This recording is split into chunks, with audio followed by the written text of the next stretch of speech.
ఒకవైపు భారత cine industry కోట్ల రూపాయల నష్టంతో విలవిలలాడుతుంది. మరోవైపు ఒక ల్యాప్టాప్, ఒకే సర్వర్, ఒకే వ్యక్తి మొత్తం ఇండస్ట్రీని మోకాళ్ళపై పెట్టిన పేరు ఐబొమ్మ. అవును, మీరు విన్నది నిజమే. దేశంలోనే అతిపెద్ద పైరసీ దందాను ఒంటరి సైనికుడిలా నడిపిన ఆ వ్యక్తి పోలీసులకు మీరు నన్ను పట్టుకోలేరు అని సూటిగా ఛాలెంజ్ చేసిన ఆ సైబర్ బ్రెయిన్, ఇండస్ట్రీ పెద్దలందరూ కలిపి చేసిన కంప్లైంట్స్, సైబర్ క్రైమ్ నడిపిన secret operations and operation iBomma వేట మొదలై వల మరింత బిగిసిన క్షణం. ఈ కథలో హీరో ఎవరో, విలన్ ఎవరో మీరు వీడియో పూర్తిగా చూసే వరకు అర్థం కాదు. ఎందుకంటే ఇది సినిమా కథ కాదు, నిజ జీవితంలో జరిగిన హై ఇంటెలిజెన్స్ డిజిటల్ హంట్. అన్నీ కనిపించేలా ఉన్నా ఏవి కనిపించినట్టు చేసిన ఆ మనిషి చివరికి ఎలా పట్టుబడ్డాడు. మూవీ ఇండస్ట్రీ కంప్లైంట్ ఇచ్చిన రోజు నుండి హ్యాండ్కఫ్ క్లిక్ అనిపించిన సెకండ్ వరకు ఐబొమ్మ రవి స్టోరీని ఈ వీడియోలో తెలుసుకుందాం. కానీ వీడియోలోకి వెళ్ళే కన్నా ముందు ఈఆర్బీ టాక్స్ ఛానల్లో ఎలాంటి టాపిక్స్ పైన కంటెంట్ కావాలనుకుంటున్నారో కమెంట్స్లో చెప్పండి. తప్పకుండా ఆ టాపిక్స్ పైన వీడియోస్ మేము మీకు అందిస్తాము.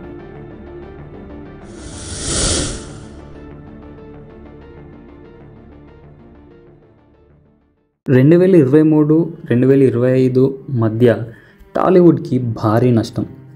కొత్త సినిమా రిలీజ్ అయిందంటే అదే రోజో లేదా మరుసటి రోజో ఐబొమ్మలో హెచ్డి క్వాలిటీలో కనిపించేది. నిర్మాతలు ఆశ కోల్పోయారు, ఓటీటీ సంస్థలు కూడా చాలా కలత చెందాయి. ఇది కేవలం పైరసీ కాదు, మమ్మల్ని పూర్తిగా నిర్వీర్యం చేసే ప్రయత్నం అని కొందరు నిర్మాతలు కలిసి హైదరాబాద్ సైబర్ క్రైమ్కి నేరుగా ఫిర్యాదు చేశారు. పోలీసులు మొదటగా అనుకున్నది ఇదొక పెద్ద గ్యాంగ్, 10 నుండి 15 మంది ఉంటారని. కానీ అక్కడే మొదలైంది అసలైన థ్రిల్. అన్ని digital foot prints, domain registrations, servers, mirror links ఇవన్నీ కూడా ఒక్క వ్యక్తి వైపే చూపిస్తున్నాయి.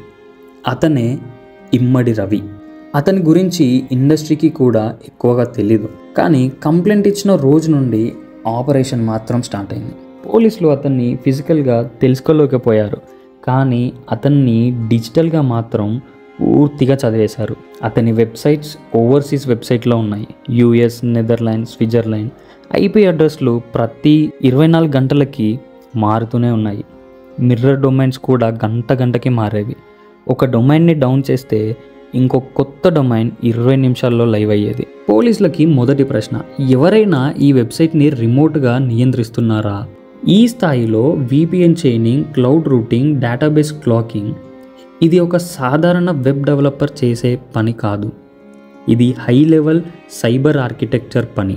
అక్కడే పోలీసులు అర్థం చేసుకున్నారు, we're not dealing with an ordinary criminal, we're dealing with a highly skilled mind అని. పోలీసులు డార్క్ వెబ్లో కొన్ని చిత్రాలు తీసే ప్రయత్నం చేశారు. ఒక క్లోన్డ్ డొమైన్ని ట్రేస్ చేయడానికి ప్రయత్నిస్తుండగా అటు సర్వర్ సైడ్ నుండి షట్ డౌన్ అయి హోమ్ పేజ్ మీద ఒక సెంటెన్స్ కనిపించిందంట, catch me if you can అని. ఇది నిజమైతే అది నేరస్తుడి ధైర్యం కాదు, అతని టెక్నికల్ నైపుణ్యం ఎంత ఉన్నతమో చూపే విషయం. ఇది సినిమాటిక్గా అనిపించవచ్చు, కానీ పోలీస్ రిపోర్ట్స్లో ఒక విషయం మాత్రం స్పష్టంగా ఉంది. అతను తన డిజిటల్ ట్రాక్స్ని పోలీస్ కన్నా 3 సెకండ్ల ముందే కవర్ చేసేవాడు. యాక్చువల్లీ ఐబొమ్మ ప్రారంభమైంది 2019లో, కానీ దానికి పీక్ రీచ్ వచ్చింది మాత్రం కోవిడ్ టైంలోనే. ఐబొమ్మలో కొత్త సినిమా రిలీజ్ అవ్వగానే క్యామ్రిప్ వర్షన్ టెలిగ్రామ్ లేదా ఈ ప్రైవేట్ గ్రూప్స్ నుండి కలెక్ట్ చేసి తన సర్వర్స్పై ఎన్కోడ్ చేసి ఐబొమ్మలో అప్లోడ్ చేసి అండ్ యూజర్స్ ద్వారా ఇన్కమింగ్ ట్రాఫిక్ను betting or gaming apps redirect చేసి ఆదాయం సంపాదించేవాడు. అతని దగ్గరున్న అసెట్స్ 110+ డొమైన్స్, 21,000+ స్టోర్డ్ మూవీస్, నెలకి 5 మిలియన్ల రెగ్యులర్ యూజర్స్, 6 సంవత్సరాల్లో 20 కోట్ల సంపాదన. ఇదొక పెద్ద వ్యవస్థ, కానీ ఒక్క వ్యక్తి చేతుల్లో ఒక్కడే నడిపిస్తున్నాడు. కానీ చివరికి పోలీసులు ఒక చిన్న పొరపాటును కనిపెట్టారు. రవి కొన్ని సందర్భాల్లో ఒకే డివైస్ని హాట్స్పాట్గా వాడినట్టు లాగ్స్లో ట్రేస్ అయ్యింది. అది 0.1% మాత్రమే, కానీ అది సైబర్ క్రైమ్ టీంకి సరిపోయింది. హైదరాబాద్ సైబర్ క్రైమ్ యూనిట్ ఒక షాడో సర్వైలెన్స్ పెట్టింది. అతను ఉన్న చోటు అతను వాడే డివైజెస్, అతని అకౌంట్ యాక్టివిటీ అన్నీ మ్యాచ్ అయ్యాయి. అతను కుక్కట్పల్లి ప్రాంతంలో ఒక రెంటెడ్ ఫ్లాట్లో ఉంటాడని ఫైనల్గా కనుక్కున్నారు. 2025 నవంబర్లో ఆఫ్టర్నూన్ 2:40కి సైబర్ క్రైమ్ టీం ముగ్గురితో కలిసి గేటెడ్ అపార్ట్మెంట్లోకి ఎంటర్ అయింది. అపార్ట్మెంట్లో 4వ ఫ్లోర్లో ఒక తలుపు గట్టిగా నాక్ చేశారు. లోపల లైట్ లేదు, కానీ ఒక చిన్న కీబోర్డ్ సౌండ్. అదే ఇన్స్టాంట్లో డోర్ ఓపెన్ అవుతుందని భావించిన పోలీసులు తలుపు నాక్ చేయడం ఆపారు. కానీ 2 గంటల తర్వాత డోర్ అన్లాక్ చేస్తూ ల్యాప్టాప్ని ఫైనల్ షట్ డౌన్ కమాండ్ ఇచ్చాడని తర్వాత తెలిసింది. కానీ పోలీసులు లోపలికి చేరుకునేసరికి లాక్స్ బాగా రికవర్ అయ్యాయి. అతని బ్యాంక్ అకౌంట్లో ఉన్న 3 crore రూపీస్ని ఫ్రీజ్ చేశారు అండ్ అన్ని డివైజెస్ని కూడా సీజ్ చేశారు. 6 years చేస్ ఒక్క రోజులో ముగిసిపోయింది.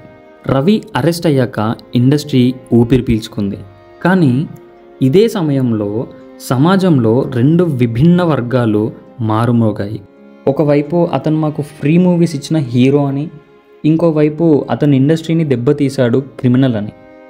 Social media 2 ముక్కలైంది.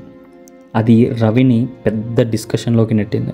అతను విలనా లేదా విక్టిమా, లేదా అతను ఒక మిస్అండర్స్టూడ్ జీనియస్సా? ఇప్పుడు నిజమైన ప్రశ్న ఏంటంటే, ఇంత ఎక్స్ట్రాడినరీ సైబర్ ఆర్కిటెక్చర్ నిర్మించిన వ్యక్తి అతని స్కిల్స్ దేశానికి ఉపయోగపడగలవా అంటే 100% అవుననే చెప్పాలి. దేశానికి cyber security experts, threat analyst, digital forensic specialist ఎంతో అవసరం. ఇలాంటి మైండ్స్ డార్క్ వెబ్ ప్యాటర్న్ చదవగల, గ్లోబల్ సర్వర్స్ ఫ్లో అర్థం చేసుకునే, ఇన్స్క్రిప్షన్ ఎవేడింగ్ సిస్టమ్ డిజైన్ చేసే ఇవి భారత్ డిఫెన్స్కి పెద్ద ప్లస్. అతను ఒక డైరెక్షన్లో నేరం చేయగలిగితే ఇంకో డైరెక్షన్లో దేశాన్ని కూడా రక్షించగలడు. అది అతని చాయిస్ అండ్ ప్రభుత్వ నిర్ణయం. మొత్తానికి గైస్, ఈ రవి కథలో నిజం ఏంటంటే, అతను తప్పకుండా ఒక నేరస్తుడే, కానీ అదే సమయంలో అతను ఒక రేర్ టాలెంట్ కూడా. సమాజానికి ఉపయోగపడే స్కిల్స్ ఉన్నటువంటి వ్యక్తి. ఐబొమ్మతో అతను చేసింది తప్పే, కానీ అతను చేయగలిగింది భారతదేశ భవిష్యత్తుకి సహాయం. సో గైస్, ఇది iBomma Ravi the untold story. ఒక ప్రతిభను నేరం పూర్తిగా చెడగొడుతుందా, లేక ఆ ప్రతిభను మనం సొసైటీ కోసం రీబిల్డ్ చేయగలమా? మీ ఆలోచనలు కమెంట్లో తెలియజేయండి. వీడియో చివరి వరకు చూసారంటే మా కంటెంట్ మీకు నచ్చుతుంది అని అర్థం. అదే నిజమైతే వీడియోకి ఒక లైక్ చేయండి అండ్ మీ ఫ్రెండ్స్ అండ్ ఫ్యామిలీకి కూడా షేర్ చేయండి. ఇలాంటి మరెన్నో వీడియోస్ కోసం ఛానల్ని సబ్స్క్రైబ్ చేసుకోండి. మరొక వీడియోతో మళ్ళీ కలుద్దాం.